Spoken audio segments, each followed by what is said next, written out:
Good morning, good afternoon, good evening, and good night. My name is Savannah Playford, the Director of Youth Ministry at Dixon United Methodist Church. I hope all is well with you. This time last year, a few of our youth members, parents, Pastor Kathy, and I went to Kansas City for the Youth 2019 conference that had the theme Love Well. Although we did many things on that trip, like meet new friends, get to help with mission projects, eat lots of food, and stay up way too late, my favorite thing that we did every day was go to a morning Bible study devotional. So the Bible story that was shared every day was the story of the Prodigal Son. It's a very well-known story, but this conference put a twist on it. We heard from different perspectives throughout the story to see if we could relate to any of them. We heard from the father, both sons, a neighbor that lived next door, a farmhand, and we were all encouraged to see if we could relate to one of those characters. So, although I'm not going to read you the story today, this story can be found in Luke chapter 15, verse 11. Basically, a recap of the story is Jesus calls some tax collectors and some sinners together, which already sparks some issues for these people. It's kind of equivalent to our day to putting all the different political parties, different socioeconomic statuses in one room and expecting them to get along long enough to listen to a story. It would not go well. But basically, Jesus calls all these people together and he says, I want to share a story with you. So he shares the story of a man with two sons. He has these two sons that help him around to the property of his house. Well, one day, his younger son comes to him and says, I want my inheritance now. Let's pause there for a second, because notice that he didn't ask, he tells. He says, I want my inheritance. He demanded his inheritance. Well, think about it. When do you typically get your inheritance or some money from family members? Usually after they pass away and they leave it to you, right? Well, what the son is saying is he is telling his father, I wish that you were dead because I want the money. Super disrespectful back then, but also disrespectful now. Surprisingly, the father agrees and gives him his share of the inheritance. Also, how it worked back then was the oldest son or oldest member would get times 2 of what everybody else got. So in this case, the older son would get 2/3 and the younger son would get 1/3. But the father agrees and gives the younger son the 1/3 of his inheritance. A couple days go by, the younger son packs up all of his stuff. He books town and he goes and he spends all of this money. He spends it horribly, honestly. He buys drugs and alcohol and spends it on all these prostitutes, has huge parties with all of his friends. Well, not too long later, the money ran out. And when the money ran out, the friends ran out. And when the friends ran out, the fun ran out. So what did he do? He was left with nothing.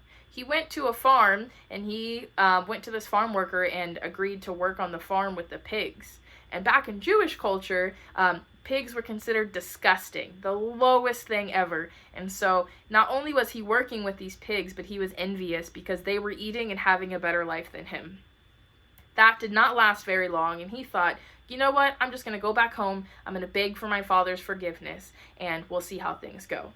Meanwhile, the dad and the older son are back at home. The older son is still working his butt off trying to help out around the house. So pretty soon, here comes the younger son walking up in nothing, walking towards the estate of his house. And the dad is sitting outside and sees his younger son from miles away and starts running as fast as he can towards his son. I don't know about you, but if my parents are ever chasing after me, it's not for a good reason. So, needless to say, the father is running and he has his arms wide open, ready to embrace his son. He sees his son and he gives him a big hug and he yells back to his servants, get a robe, cut some meat open, throw a party, my son has returned. What is lost is now found.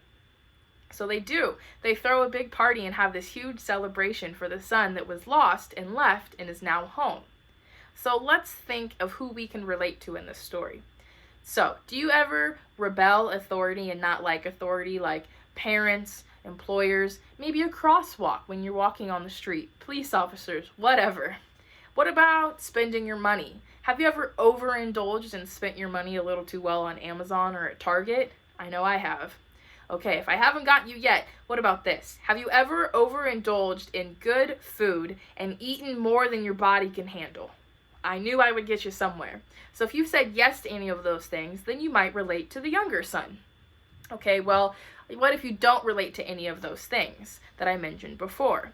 What if you always do what you're supposed to, you do the right things, and you notice that God is not blessing you, your employer is not blessing you, all of these things, you're working so hard and nobody ever notices?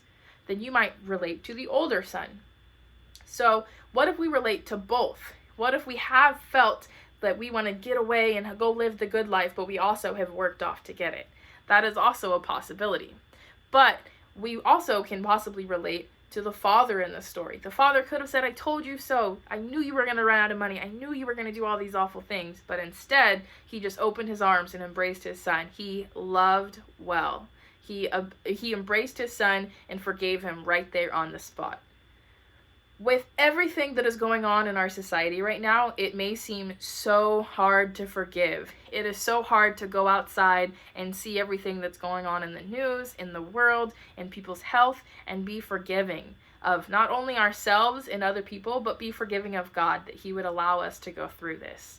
And that is awful. But as we go through these next few days and weeks, however long this is going to last, remember to love well. To love well, not only like Jesus loves us, but to love well like the Father loved his lost son.